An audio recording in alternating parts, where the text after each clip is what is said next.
The CBS Radio Mystery Theater presents...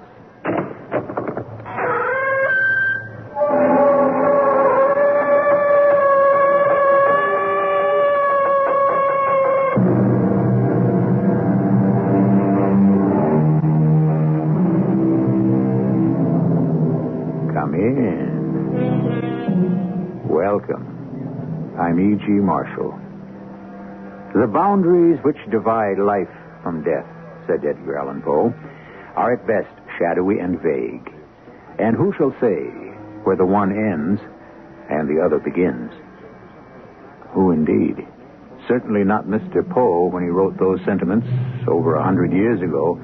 And how curiously modern they seem today. Where does life and death begin? And who is to judge? What makes you so sure of yourself, sir? I know what I believe. I know how I was raised. I know my attitude toward life. Is that so? And do you consider yourself a moral, upright, honest man? With all modesty, I would say yes. Well, I've only known you for these past few minutes, but I'll make a bet that I could make you cheat on your wife, steal from your boss, and even commit murder during the next 48 hours.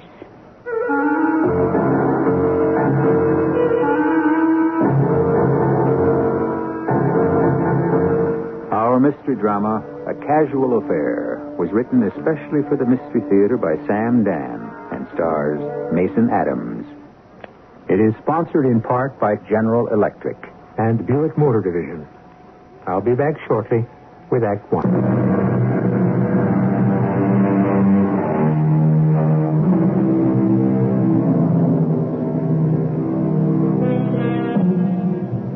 The traveling salesman used to be very much a part of the folklore of America. The traveling salesman, or drummer, as he was also called, was usually brash, gaudy, outrageous in speech and manner. Well, times and types change. Today you have men who travel for their companies who are the very models of conservatism. They wear quiet but expensive clothes. They stop at the best hotels and dine in the most exclusive restaurants. One thing hasn't changed very much, though. It's a lonely job. The nights are too long, almost endless. Richard Pomeroy is 1,000 miles from home. He's waiting to dine alone, sitting at the bar until he will be shown to a table. Sitting next to him is a rather attractive woman of about 30. Richard is a man who doesn't play around. But it shouldn't be implied that he never thinks about it. Very nice. I wonder if she's married. She's wearing a ring. But is it a wet? Nah, better not start anything. Start? I wouldn't know how to start. Some fellas, it just goes. They smile, say care for a drink, and they're home. If I try something like that... All right, the truth is I don't want to try it. I'm just not interested. I've never done anything like it in all the years I've been married. And I don't intend to start now. Look, if you want to buy me a drink, buy me a drink. I beg your pardon? Oh, you've done enough soul-searching. You've made all the normal objections. Are you a mind reader? I'll have a bourbon sour. Bartender, another of the same here? No, I'd say I'm a mouth reader. A mouth reader? Just watch a person's mouth. See how his lips narrow, become tight. He'll bite one of his lips when he's under stress. There are those who bite their upper lip and those who bite the lower. Which type are you? I hadn't thought about it. Well, everybody bites one or the other. You're an upper biter. I've been watching you. I never knew that. Upper biters form the minority. They're usually highly introspective people. Yes, I have been called introspective. Scientifically inclined. So, there might be something to it. I'm an engineer. There you see, proves my theory's correct. No, I don't work as an engineer exactly. I sell motors, but I have to troubleshoot for the entire corporation. Upper biters are also very hard workers. Yes, that describes me all right. My name is Richard Pomeroy. And I'm Cressida Harlow. Cressida? Mm-hmm. Well, that's a most unusual name. That's very pretty. Are you, Am I waiting for anyone? No. I'd love to have dinner with you. Oh. Well, of course. You live here? No, I'm traveling, just as you are. What do you do? What you do? I sell. Market research. Must be a fascinating field. It's a job. Do you really want to talk shop? No, not really. Are you married? Yes. That slight hesitation, as if you weren't sure how you wanted to answer. You're a very disconcerting woman. Life is a disconcerting experience. Are you married? Divorced. Are you, happily married? Yes. I see you had to stop to think again. I wanted to be honest. With whom? Me or yourself?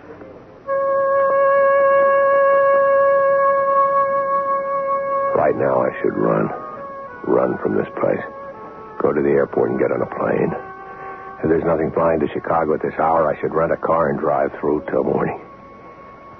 I am getting involved. I never met anyone like her in my life. I thought I did when I met Jeanette. She's what I hoped Jeanette would become, but never did. This gray-eyed woman, she's like a goddess. Something's happened between us. I know it, and she knows it. And we'll end this evening in my room or hers. And I will have started something I won't know how to finish. I should say goodbye right now. But why can't it just end with dinner and a pleasant good night? Who says it has to go further? I would assume you're doing something for the first time. Doing what? Technically, what you've done is you've picked me up at a bar. Technically, I believe you spoke first.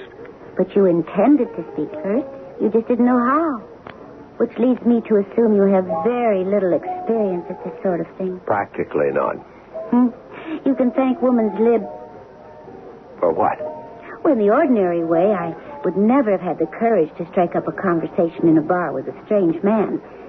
But I've learned that it simply isn't right for the man to have all the options. If I see an attractive person, why shouldn't I say hello? I agree. It's a difficult life. Constantly traveling. Why not have pleasant company at dinner?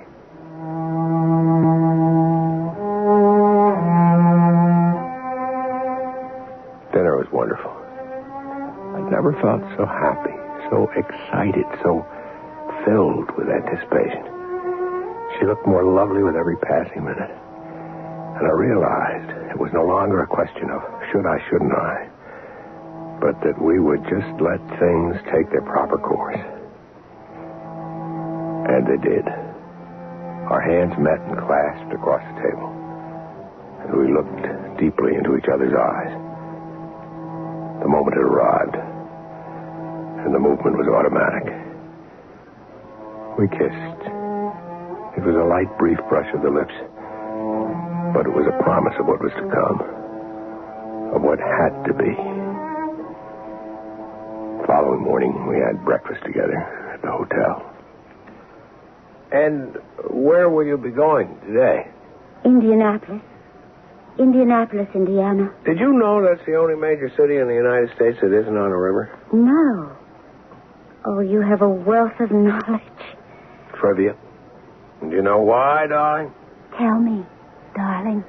Because till now I had nothing better to occupy my time. But now I have you. Mm-hmm. And where are you going? Chicago. Richard, is this goodbye? Do you want it to be? Well, can you ask me that after last night? When can we meet again? Whenever you say. But, darling. Yes? How? How?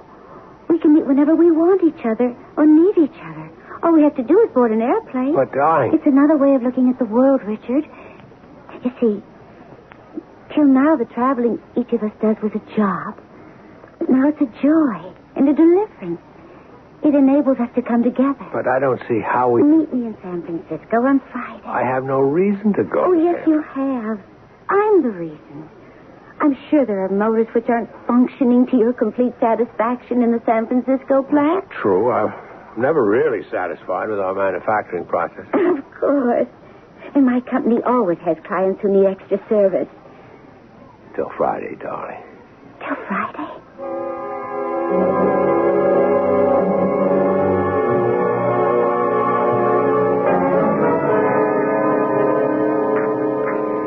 Would you care for some eggs, Richard? No, thank you, dear. The Carlins have asked us to dinner. Oh, that's good. I like George and Marie. I know you do. Therefore, I accepted without consulting you. Without consulting me? Mm-hmm. Really, Jeanette, you make it sound as if I'm your lord and master, without whose permission you are scarcely permitted to breathe. Richard, it's just that you travel so much. I told you, you are in complete charge of social arrangements. Very well. Dinner at 8. Good. Friday night. We can't go. What? I'm sorry, Jeanette. Really, I'll be out of town on Friday. It's all right. The Carlins will understand. It's something everybody understands today. The demands of a man's job.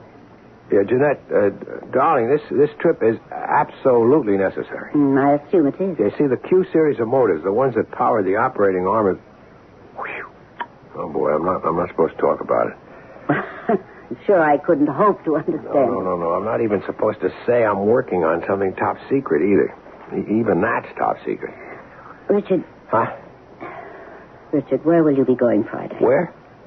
San Francisco. Do you suppose I could go with you?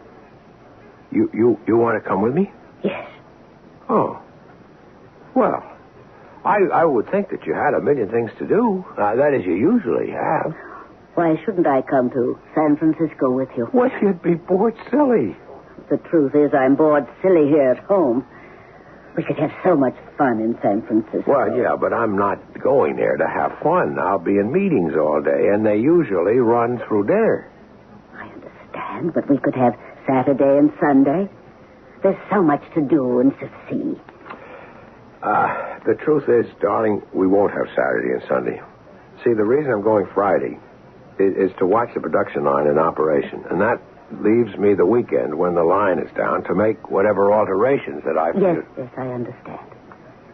I'll be at it straight through. I'll be lucky to finish on Sunday night. Oh. And Monday, of course, I have to be at the office, so what kind of weekend would that be for you? Well, another time. Of course, another time. It was the first time I'd ever lied to Jeanette. I was sorry. Felt badly. As a matter of fact, I was still feeling badly at dinner Friday night in San Francisco with Cressida. You have a guilty conscience. What? How did you know? This is the first time for you again, isn't it? Yes, how about you? Me? Weren't you married? Oh, we grew tired of each other. It had to happen. What do you mean? Well, you change every day. If you're honest, you admit it. But most people don't. They try to hold on to what they were, what they had. So they harden into a mold. Be happy you're breaking out of yours, Richard. I am not sure I follow that. Oh, but you do. You and your wife. You're no longer the same people you were when you met and fell in love and married, are you? No. Then why do you try to hold on to it now? Live now. Love now. Make no promise you cannot keep. Cressida, I promise you. No. You love me now. It's enough. I've never really lived for the moment. But the moment is all there is. I could never give you up. Think, Richard. Didn't you once say something like that to the woman you married? Yes, I may have. But this time I mean it. I could never give you up. You never know, Richard, darling. The time may come when you can't wait to get rid of me. Never. Never is a long time, Richard. And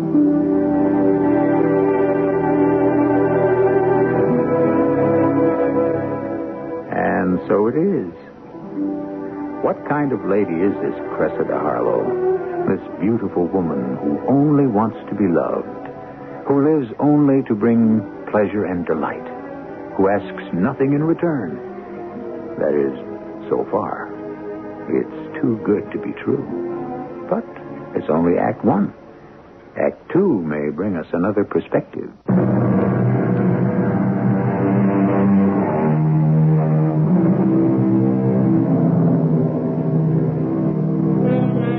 Well, here we have Mr. Richard Pomeroy, an engineer. We mention his profession because engineers are, as a group, serious, sober-minded fellows who weigh and measure and who deal in the sciences. A conservative group, to say the least.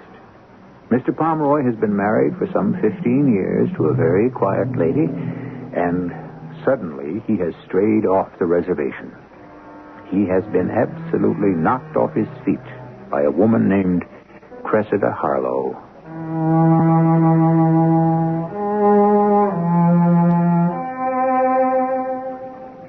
The next several months passed as if in a dream. A dream of paradise.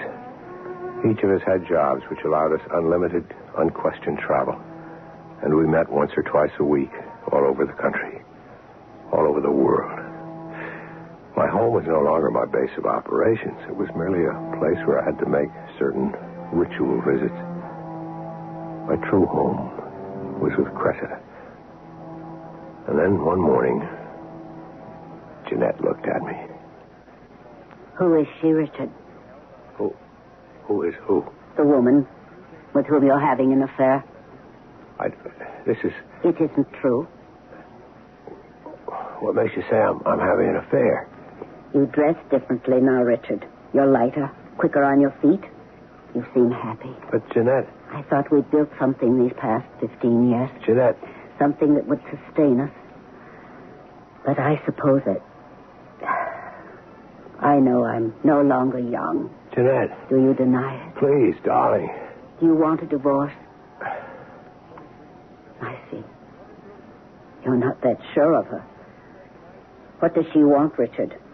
You make a very good living, but you don't have what could be considered real money. What does she want? Has it ever occurred to you that she wants me? Why?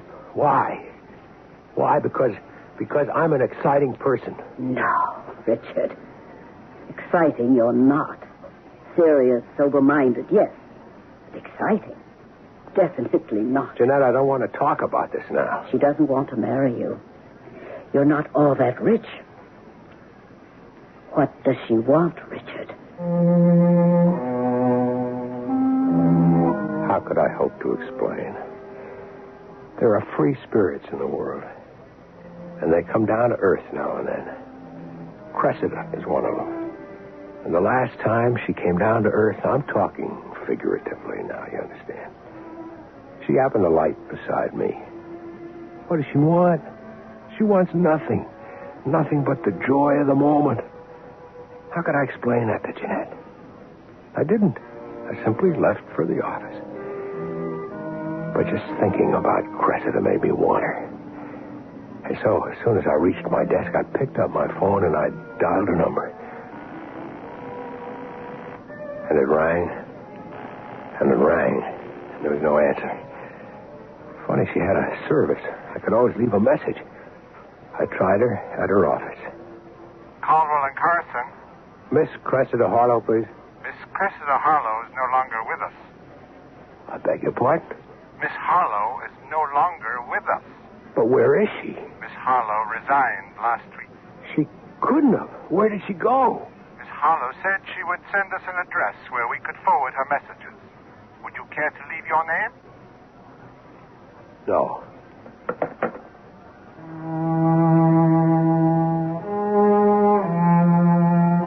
I was stunned, shocked. I couldn't imagine what had happened or why. How could she just disappear? I know she had said it would be over one day, but like this, so abruptly? But before I could think it through, I became aware of a man standing next to my desk. How'd you get in here? I walked in. Who are you? I think I better close the door. What makes you think you can just barge in here? Okay, let's get with it. Never mind how I got in here and what you think you can do about it. I want you to do me a favor. Who are you? You'll be going to Paris next week. Who will be going to Paris? You got to check out the motors in the French factory. I refuse to hear another word. You have no right to be in here. We're engaged in government contracts. You can get in a lot of trouble. I'm going to call a guard this minute. Yeah, you do that. You call a guard, and I'll show him this picture. What? And then I'll show him this one. I see. You're not going to call a guard. That's very good thinking. Where did you get those? The guy who took these photos, isn't he just terrific? He calls it a pictorial essay. Here's you and this gorgeous dame sitting so cozy in this nightclub. And here are you, Romeo, leaning across the table to give her a great big kiss. End of Act 1. Act 2 takes place in the hotel. Where did you get... How did you... Go ahead. Tear 'em up. We have the negatives. This is... Words fail you, huh? Well, they should. Now, while you're trying to find the right ones, let me analyze the situation. You're being offered a job with my company. A part-time job. It won't interfere with your regular activities. I refuse to... Why do you interrupt? You're sitting there with a bust hand against 4 aces. Now, who are you trying to bluff? You see, Richard, we deliver things from a client in one country to a client in another. Jewels, drugs, for example, negotiable bonds. Begin to get the idea? You can't come in. And we need messengers, the kind of messenger that no customs officer, no cop would ever dream to suspect. I won't do it. You won't, Richard? What can you do? Show those pictures to my wife? Well, she already knows I'm having an affair, so do your worst. Richard, don't make it come to the worst. To think that I actually thought I was in love with that Miss Cressida Harlow. You got to admit she does a great job. Where is she now? We call her Sergeant Harlow. You ever meet a better recruiting sergeant? You've stated your proposition. The answer is no. You're upset. And I understand. But you'll be in shape to listen to reason in a couple of days. What does she want from you, Richard? I could hear Jeanette's question. It was obvious what she wanted from me. Obvious now. How could such a thing happen to me? I was a foolish, middle-aged man looking for a fling. And the tragedy was, I didn't know I was looking. The marriage was ruined. But at least the damage would stop there. Blackmail? How could they hope to blackmail me? By telling my wife? The fools, didn't they realize I had already lost her? And in the midst of this reverie, the telephone rang. It was the big boss himself. Wanted to see me immediately. Yes, Mr. Darling. Oh, sit down, Richard. Sit down. Now, what did I want to see you about? Let me look it up here. Oh, yes. How is Jeanette? Oh, she's fine. Oh, I'm glad to hear it. She's one of my favorite ladies. There are very few ladies around these days. Lots of women, but very few ladies. Here, yes, here it is. My note. Tell Richard why I won't hire Jim Demarest. You won't hire Jim Demarest? No, Richard, I will not. Well, you asked me for my recommendation. I know I did. He's a first-rate engineer. I'm sure he is. But I always hire the men in my department. You usually do, but we must make an exception. In the case of Jim Demarest, I won't have him in my company. Why, Mr. Darling? Man has no morals. What do you mean, sir? As far as women are concerned. I don't think it's necessary to go into details. But isn't that Jim Demarest's affair? No, Richard. He's a married man with children, and he's a notorious rake. Well, isn't that Word still used today? Well, whatever. But, Mr. Darling, a man's private life... A man who cheats on his wife cheats. It's part of his makeup. If he cheats her, and he's bound to her by the laws of both the church and the state, well, that does sound a bit stuffy, I admit. Well, how else can I put it? At any rate, why shouldn't he cheat me? I'm only his employer. Mr. Darling, good engineers are very hard to find. All good men are hard to find. And this is a hard company to work for. We can only do quality work because we have quality employees. Look for men like yourself, Richard. Honest, loyal, sincere people. You understand? Yes, sir. I understand.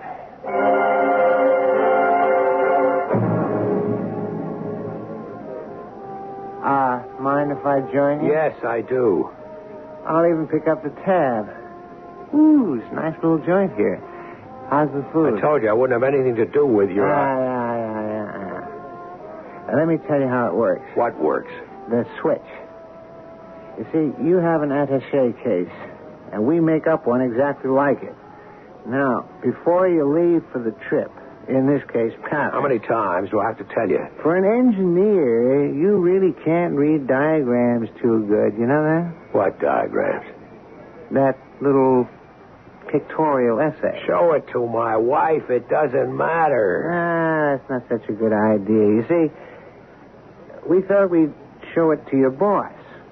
To my... Richard, in all these situations, you always go to the top. That's how to get results. You can't do that. He wouldn't fire you right off, Richard. He'd be very disappointed, and at first he'd start cutting your various responsibilities. And after a while, you'd just have to resign. What do you want from me? Just listen. You have this attaché case. When you get off at Orly Field in Paris, there's a newsstand near the gate. You'll see it. Go there. Stop at the counter. Put your attaché case down on the floor. You'll be looking at the newspapers. A man will come over and stand next to you, and he'll have a case just like yours. He'll put it down next to yours. You don't do anything. When he leaves, he'll pick up your case instead of his. Then you pick up his and be on your way. Paris. I really have no reason to go to Paris. Find one. We have a customer who has to send some merchandise. But you can't... Richard, we've been through it all. But Paris, I'd have to convince my boss... Convince him. Listen, there's one thing you don't seem to take into consideration. Yeah? Me. My personality. All right, you can force me to do this, sure. Who would suspect me? No one ever has. That's because every time I travel, I've nothing to hide.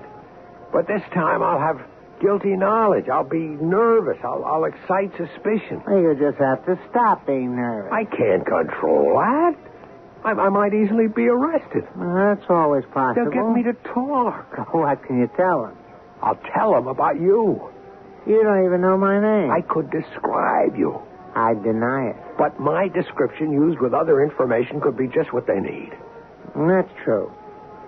I wouldn't worry about it. Look, I'm just trying to explain. I said not to worry, Richard. Things will never get that far.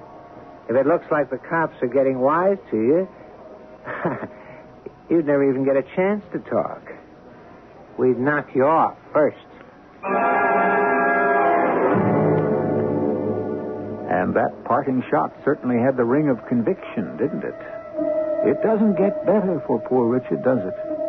Of course, he could have avoided this entire problem by not speaking to a beautiful stranger in a bar in the first place. But I'm sure he wouldn't appreciate this kind of moralizing. What he needs is a way out. And what we need is a third act, which we shall produce for you in just a few moments.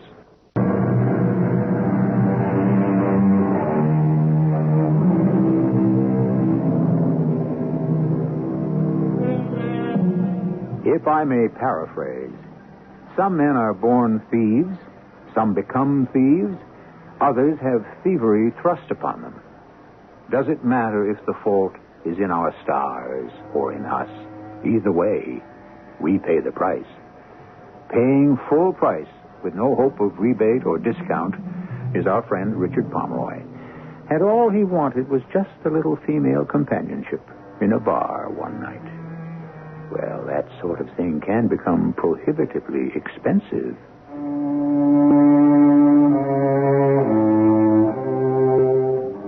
I walked about in a daze. What was to become of me? I was a fool. But to be punished so severely. At home, things had become unbearable. Jeanette, well, she was so understanding, I could kill her. Richard. Why don't you come out with it and tell me you want a divorce? But I don't want a divorce. I've been unfaithful to you. That's true, but is that a reason to divorce you? I should think you'd be furious. I am. I was, but... But what? Well, I have to be practical. Practical? You see, Richard, I can't afford to divorce you. I'm too old. Too old and too insecure to try to be on my own. I'm frightened. At least this way I'm still Mrs. Somebody. But that's wrong. Of course. But it's practical. Practical? Will you be home to dinner tomorrow? No. Where will you be? Paris. Paris? But you hardly ever have to go overseas. I know.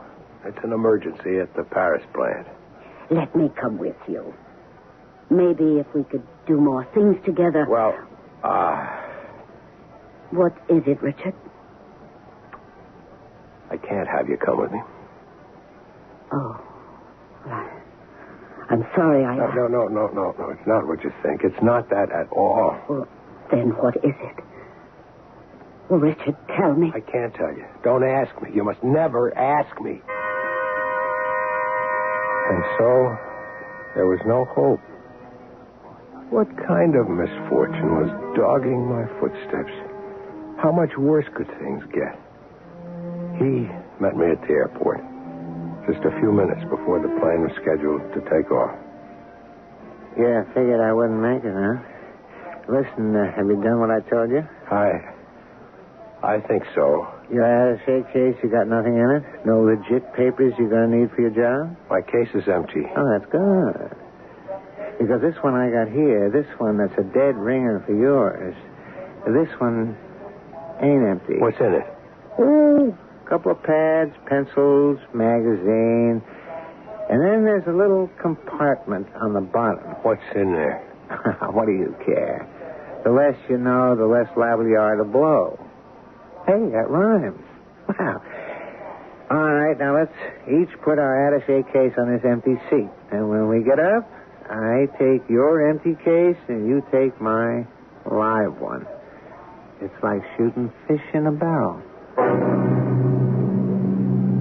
Yes. And I felt just like the fish. I took his attaché case and boarded the plane.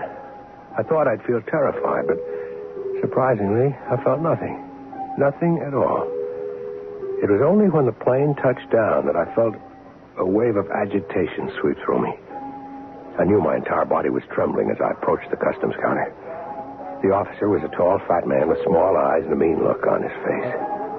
He permitted some people to just pass him by. But he looked at me and he made me stop. Bad sign. Could it be my manner? Was he suspicious? He nodded at me to open my baggage. The suitcase I knew was safe. And that inspection took less than a minute, but then he said... The attaché case, monsieur. The attaché case? If monsieur will not object. Object? Well, why should I object? I mean, if I were to object, it would automatically mean that I was hiding something, wouldn't it? It could also mean that monsieur is a fool. Oh, you're absolutely welcome to search this thing as thoroughly as possible. No, you may pass, monsieur. Oh, thank you very much.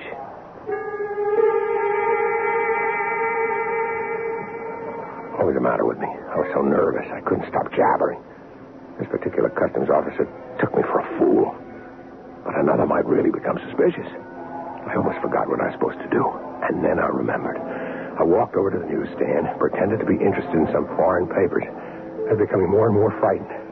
suddenly I became aware of a voice in my ear. Put that case down on the floor. You're holding it in your hand.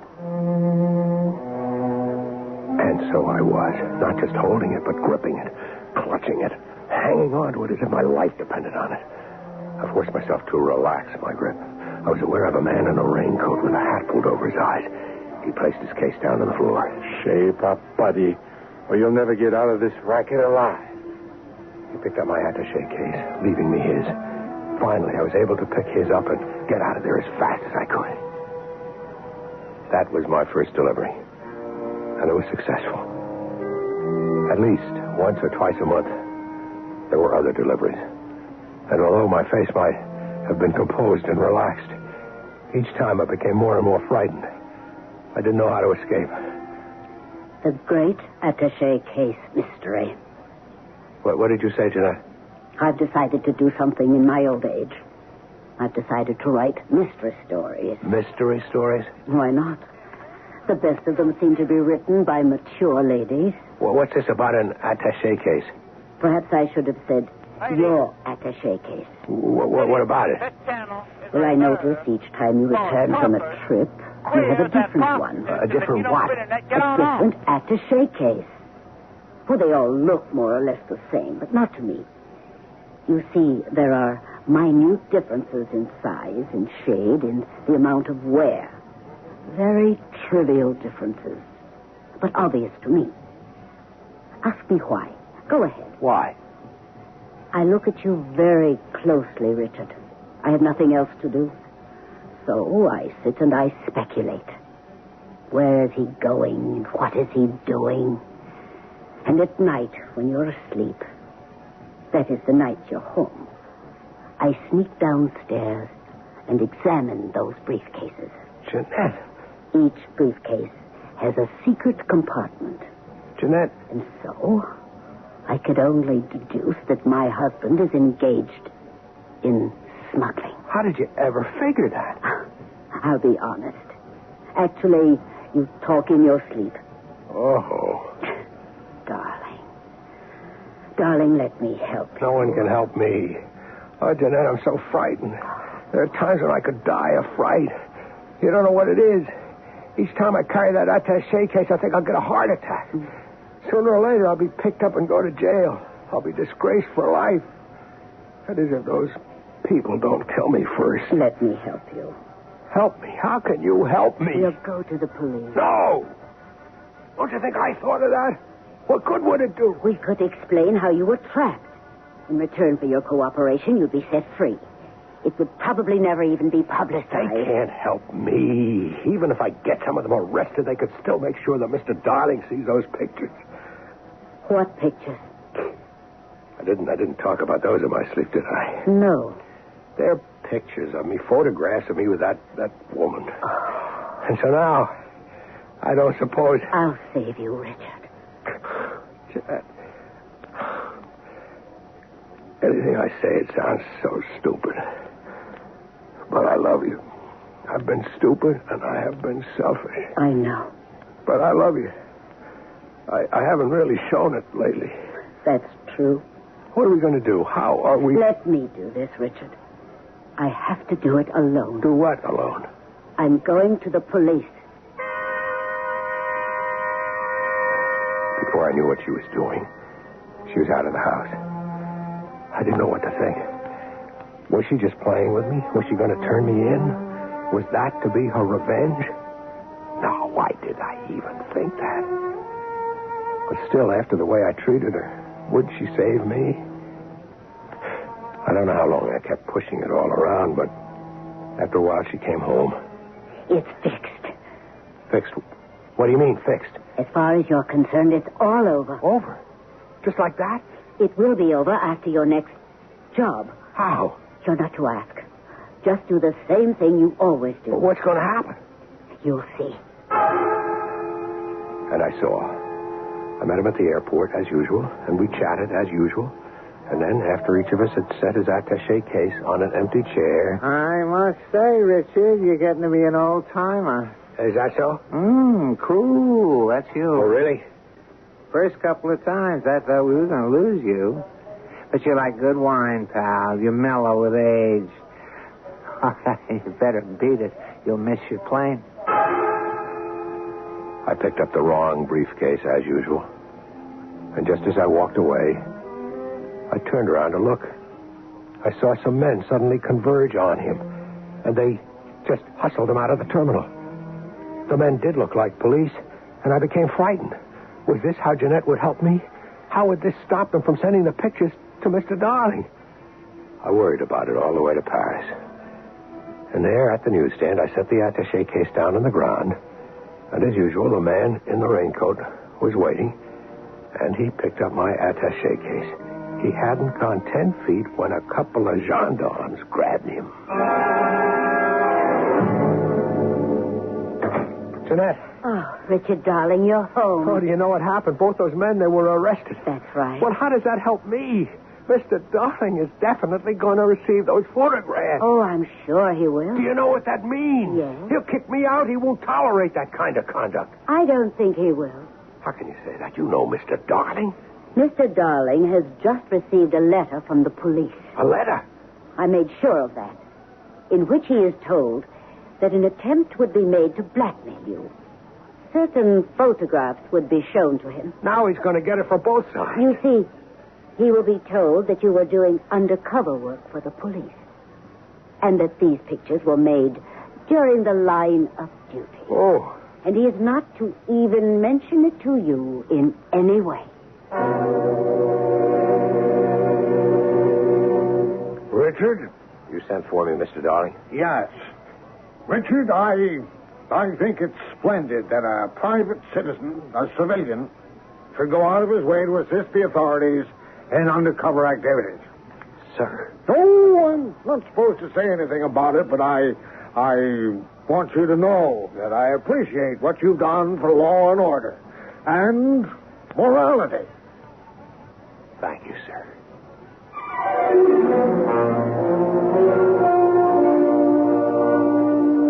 And there the matter must rest. Undercover activities, indeed. I should tell you that Richard and Jeanette lived happily ever after. Richard made that one mistake, and he paid for it. And if some of you think he should have paid more, well, what is it they say about those who reside in glass houses? I shall be back in a few moments. The 1977 Buick Regal. It comes with Buick's terrific V6 engine. It carries 6 people and lots of Buick comfort. It's lean. It's maneuverable in city traffic. It's the most luxurious mid-sized car Buick builds. Yeah, this new Regal is pretty much everything a car should be. Except for one thing. It isn't yours yet. But it can be. Just see your Buick dealer for a test drive. Soon. Just about everyone.